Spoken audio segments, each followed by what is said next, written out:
कुछ मैसेजेस आए हैं। जैसे पहला मैसेज तो फैमिली से रिलेटेड ही है। मैं मैसेजेस नहीं पढ़ूंगा, मैं सीधा उनके जवाब ही दे दूंगा। वैसे मैसेजेस जितने भी है कि फैमिली अगर ऐसा ना करती तो मेरी आज जैसी हालत ना होती, और फैमिली ने मेरे साथ ये किया, ऐसा किया, बहुत सारी बातें। और एक क्वेश्चन दूध के ऊपर भी है कि अगर कुछ नहीं लगा तो क्या दूध लगेगा क्या। तो मैं आपको एक बात कहूँगा कि देखो, अगर आप जैसे कोई बीज होता है, कोई व्यक्ति जब बीज बोता है तो एक दिन में तो वो पेड़ नहीं बन जाता, ना उसमें फल लग जाते हैं, वक्त लगता है। इसलिए जो वक्त होता है वो इम्पॉर्टेंट रोल प्ले करता है। जल्दबाजी, अधीर होने से कुछ नहीं होता। थोड़ा जीवन में धैर्य होना बहुत ज़रूरी है।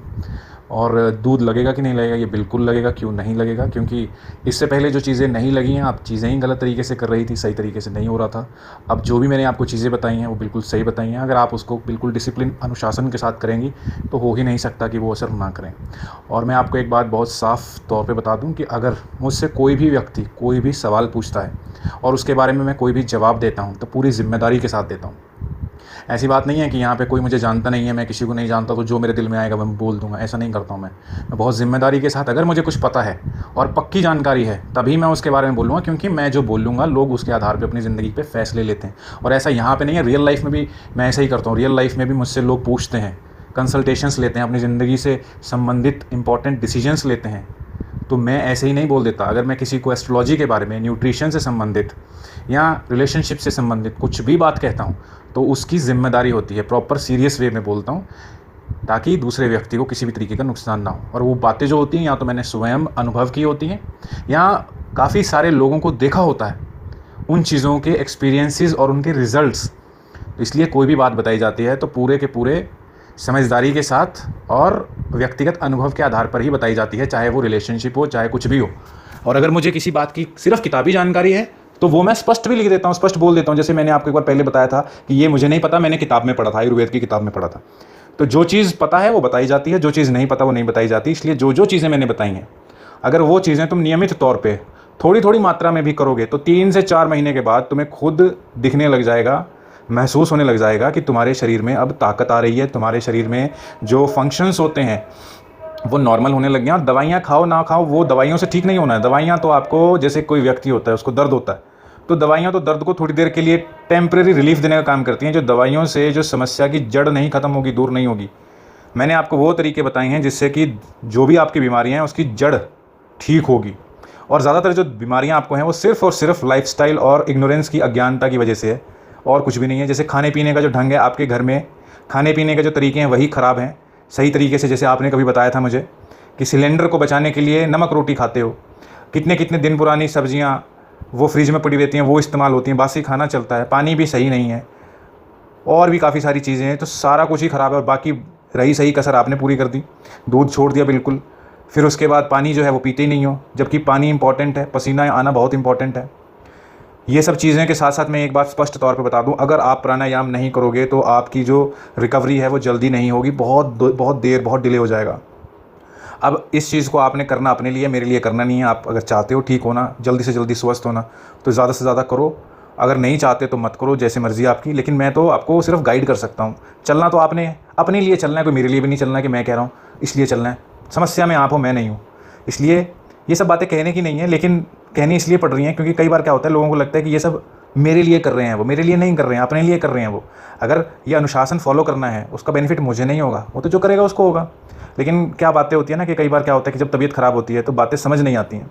इसलिए इस तरीके से भी कभी कभी थोड़ा सा डांट के भी समझाना पड़ता है। मैं तो इस चीज़ को गलत नहीं समझता कि अगर थोड़ा सा डांटना भी पड़ जाए तो कोई इसमें गलती नहीं है, दिक्कत नहीं है। क्योंकि जब प्यार से समझ में नहीं आती तो थोड़ा डांटने से भी कोई दिक्कत नहीं है, डांट देना चाहिए। तो मैं थोड़ा कभी कभी वीडियोज़ में अपनी डांट भी देता हूँ, क्योंकि डांटता भी क्यों, अपनी केयर करता हूँ। इसलिए कभी कभी गुस्सा भी आ जाता है कि यार इतनी सारी बातें बता रहे हैं, फिर वही सब बातें रिपीट। और मैं तो फिर भी जवाब दे देता हूँ। कोई और होता आमतौर पे तो इग्नोर ही करने लग जाते हैं लोग, ऐसे क्वेश्चंस को एंटरटेन ही नहीं करते हैं, कहने लगे कि क्या यार सेम चीज़ें बार बार। लेकिन मैं दूसरे के दर्द को समझने की कोशिश करता हूँ थोड़ी सी, और थोड़ा सा धैर्य से मैं जवाब देने की कोशिश करता हूँ। लेकिन मुझे भी कभी कभी इरिटेशन होने लग जाती है कि मैं जब बताता हूँ चीज़ें तो उसको सही तरीके से क्यों नहीं किया जा रहा, तो फ़ायदा क्या है बताने का। तो इसलिए मुझे थोड़ा सा इरिटेशन हो जाता है, जो आपने कभी कभी महसूस भी किया होगा मेरी बातों में। तभी आपने सवाल किया था कि आप गुस्सा मत होना, मैं दूध के बारे में पूछ रही हूँ। तो जाहिर सी बात, आपको पता था गुस्सा तो आएगा मेरे को गुस्सा सवालों से नहीं आता। मेरे को तकलीफ़, दिक्कत तब होती है जब मैं कुछ बताता हूँ वो किया ही नहीं जाता और रिपीटेटिवली वही क्वेश्चंस किए जाते हैं, तो थोड़ा इरिटेशन होता है कि यार क्या है ये। इसीलिए मैं कहता हूँ कि मुझे दिक्कत सवालों से नहीं है, मुझे समस्या जो है वो इस चीज़ से है कि अगर कुछ बताया जाता है तो उसको, मेरी बातों को सीरियसली समझा करें, नहीं समझ में आता तो जितने मर्जी सवाल पूछने हैं, कोई दिक्कत नहीं है, लेकिन जब सवाल अगर समझ में नहीं आए तो पूछे जाएँ। अगर समझ में आ गया तो उस चीज़ पे फिर केयरलेसनेस ठीक नहीं है, क्योंकि समस्या आपको ही है, तड़प आप ही रहे हो। मैसेज भी करने हैं, फिर कुछ करना भी नहीं है। अब आप कहते हो कि नहीं मैं 15 दिन के बाद जवाब दे दिया करूँगी। ठीक है, मैं तो कहता हूँ 15 दिन के बाद ही जवाब मत दो, बस जो बताया वो अनुशासन से करो और थोड़ी थोड़ी मात्रा में करो। अब कहते हो प्राणायाम नहीं होता, ये योगा नहीं होता, अनुलोम विलोम नहीं होता, कपालभाति नहीं होता, कुछ भी नहीं होता। देखो सांस तो व्यक्ति लेता है ना, वो अनुलोम विलोम के तरीके से ले ले, थोड़ा कपालभाति से ले ले, हल्का हल्का कर ले, करने से ही होगा। बहुत से लोग बुरी तरीके से पीड़ित थे। ये अगर आपके घर में टेलीविज़न है और अगर आप देखते हो तो बहुत रात को 8 बजे के करीब में कई सारे जो आध्यात्मिक चैनल्स होते हैं वहाँ पे ये योगा रात को 8 बजे दिखाते हैं। तो वहाँ पर अगर आप रात को देखोगे 8 बजे के करीब, तो वहाँ पे आपको दिखाई दे जाएगा कि कैसे आपसे भी बुरी स्थिति में लोग थे, वो भी स्वस्थ हो गए सिर्फ योगा करके। ये वास्तविकता है, मैं बार बार इस बात को कहता हूँ। स्वस्थ होना है तो कम से कम प्राणायाम को अपनी ज़िंदगी में उतारना पड़ेगा। चलना फिरना थोड़ा कोशिश करो, क्योंकि सिर्फ खुराक से काम नहीं चलता, न्यूट्रिशन से काम नहीं चलता। थोड़ा सा एक्सरसाइज को करना पड़ेगा, कम से कम करो, लेकिन शुरुआत तो करनी पड़ती है। ये चीज़ें बार बार बोलता हूँ मैं।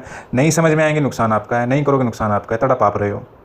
मुझे आपके ऊपर कोई गुस्सा नहीं है, मुझे दुख होता है जब मैं आपके बारे में महसूस करता हूँ कि ये लड़की कितना परेशान हो रही होगी, कैसे तड़प रही है, इमोशनली भी फिजिकली भी, क्योंकि इमोशनली भी आपने बताया पेरेंट्स का जो रवैया है। तो मैंने फिजिकली बता दिया, मुझे कोई तकलीफ नहीं है, जितने मर्जी सवाल पूछो, लेकिन नियम से कुछ करो। अनुशासन ज़िंदगी में ज़रूरी है, क्वांटिटी इंपॉर्टेंट नहीं करती, रूटीन इंपॉर्टेंट करता है। चाहे 2 मिनट का एक्सरसाइज करो, 2 मिनट का प्राणायाम करो, 2, 4, 5, 6 मिनट दिन में 2-2 मिनट करते करते काफ़ी बार कर लिया करो। जैसे जैसे तुम्हें महसूस करोगे इसकी मात्रा बढ़ रही है, तो जो तुम्हारी बॉडी का जो पता चक्कर क्या है, तुम्हारी बॉडी में ब्लड ही सही से सर्कुलेट नहीं हो रहा। ब्लड की कमी भी बहुत ज़्यादा है, क्योंकि दूध तुमने पिया ही नहीं काफ़ी वक्त, तो शरीर में खून की भी बहुत ज़बरदस्त कमी है, और जब कमी है तो ब्लड सर्कुलेट ही नहीं होता, ब्लड शरीर में एनर्जी नहीं बनती है। तो बहुत सारी दिक्कतें हैं, इसलिए कहता हूँ कि थोड़ी थोड़ी मात्रा में, जैसे मैं बोलता हूँ, कई सारी चीज़ें बोलिए, मैं रिपीट नहीं करूँगा, पुराने वीडियोज़ में है तो आप देख सकते हो, और आपने लिख ही लिए होंगे, नई चीज़ नहीं बता रहा, जो कम से कम बस यूज़ करो। और प्राणायाम योगा का इंपॉर्टेंट रोल है स्वास्थ्य में। और मैं आपको एक बात ये भी स्पष्ट बता दूं कि अभी कुछ वक्त के लिए मैं आपके क्वेश्चंस के ऊपर वीडियोस नहीं बनाऊंगा। वैसे मैं किसी भी टॉपिक पर वीडियोस नहीं बनाऊंगा, कुछ वक्त मतलब कुछ दिन में बनाऊंगा, उसके बाद नहीं बनाऊंगा। तो इसलिए ये मत सोचना कि मतलब मैं इग्नोर कर रहा हूँ, क्योंकि due to some personal reasons मैं वीडियोज़ नहीं बनाऊंगा, इसलिए मैं पहले ही क्लियर कर दूँ आपको। तो अब मेरे को आप कोई कुछ मैसेजेस मत करना, अगर करोगे तो एक्सपेक्ट मत करना कि मैं इंस्टेंट उस पर रिप्लाई करूँगा या वीडियो बनाऊँगा। और ये आपके लिए नहीं है, सभी के लिए जो भी ये सुन रहे हैं। तो अगर कोई भी व्यक्ति मेरे को मैसेजेस करता है तो मैं इंस्टेंट रिप्लाई या वीडियोज़ नहीं बनाऊँगा, due to some personal reasons. अब क्वेश्चन अब आपका दूसरा था पेरेंट्स। देखो यार, पास्ट में क्यों अटके हो, पेरेंट्स क्या करते हैं क्या नहीं, छोड़ो पेरेंट्स को, अपने स्वास्थ्य पे ध्यान दो, जल्दी से जल्दी ठीक हो और अपने आगे की ज़िंदगी में आगे बढ़ो, शादी करके आगे बढ़ो। और अगर जो तुमने जन्म तारीख अपनी सही बताई थी, तो उसके हिसाब से तो ये सब बीमारियां तुम्हारी बनती भी हैं। जैसे ये सब गुरु जब पीड़ित होता है उसकी वजह से होता है। जब गुरु तुम्हारा पीड़ित अवस्था में है तभी पथरी भी होती है, आंतों से संबंधित दिक्कत होती है, किडनी से संबंधित होती है और लीवर से संबंधित होती है। वही चीज़ें तुम्हारी ज़िंदगी में चल रही हैं। लेकिन इसके बाद का जो समय है वो ज़िंदगी का तुम्हारा सबसे अच्छा समय है, काफ़ी अच्छा समय है, इसलिए कोई दिक्कत नहीं है। ये जो शादीशुदा ज़िंदगी, इसका मतलब ये है कि तुम्हारी अच्छी होगी, तुम्हें व्यक्ति अच्छा मिलेगा, समझदार व्यक्ति मिलेगा, तो कोई दिक्कत नहीं है। तो अपनी ये जो पास्ट है, तुम्हारा पास्ट से भी तुम पेरेंट्स को जिम्मेदार मत ठहराओ, ये सब भाग्य ही होता है। अब तुम कहोगी सर सब कुछ भाग्य तो नहीं होता ना, सब कुछ भाग्य ही होता है, ठीक है ना। ये सब पुराने जन्मों के कर्म है, जो तुम्हारी ऐसी हालत हुई है, तुम्हारे ऐसे पेरेंट्स मिले हैं, ये सब। और लेकिन अच्छा भी है, वो आगे अच्छा भी मिलेगा तुमको, लेकिन कर्म अपने सुधारते रहो, कर्म ही आगे भाग्य बनते हैं। सब कुछ भाग्य होता है, सब कुछ हमारे ही कर्म होते हैं जिनसे भाग्य बनता है। तो ये बात है। तो ठीक है, ये बहुत से लोग जैसे तुम सोचते हो, ज़्यादातर लोगों की सोच ऐसी ही होती है, क्योंकि ऑब्वियसली उनको इन चीज़ों की जानकारी नहीं है, एस्ट्रोलॉजी की गहराई से जानकारी नहीं है, कर्म के बारे में, आध्यात्मिक उनको पता ही नहीं है लोगों को कि क्या चीज़ें होती है। बस कुछ कुछ सुन लेते हैं और पता नहीं कुछ लोग क्या क्या कहानियाँ सुना देते हैं, तो उनको धर्म क्या होता है, अध्यात्म क्या होता है, ये सब चीज़ों की अच्छी समझ नहीं होती है, इसलिए लोग कन्फ्यूज़्ड ज़्यादा रहते हैं। इसलिए मैं बहुत स्पष्टता से आपको बात बता दी, आपका आने वाला भविष्य काफ़ी अच्छा है, कोई दिक्कत नहीं है। जो ये तुम्हारे साथ पेरेंट्स करते हैं ये भी तुम्हारा ही भाग्य है। जब ये सब चीज़ें ठीक हो जाएंगी, सब ठीक हो जाएगा, अपने आप हो जाएगा ठीक। अब तुम बस अपनी सेहत पर ध्यान देना चाहिए। पेरेंट्स क्या करते हैं क्या नहीं करते उनके ऊपर ध्यान ही मत दो, क्योंकि उन्होंने तो ऐसा ही करना है, ऐसा ही करेंगे वो। लेकिन जब तुम्हारा वक्त अच्छा आएगा तो ये सब बदल जाएंगे, सब का व्यवहार तुम्हारे प्रति अच्छा हो जाएगा। थैंक यू प्रति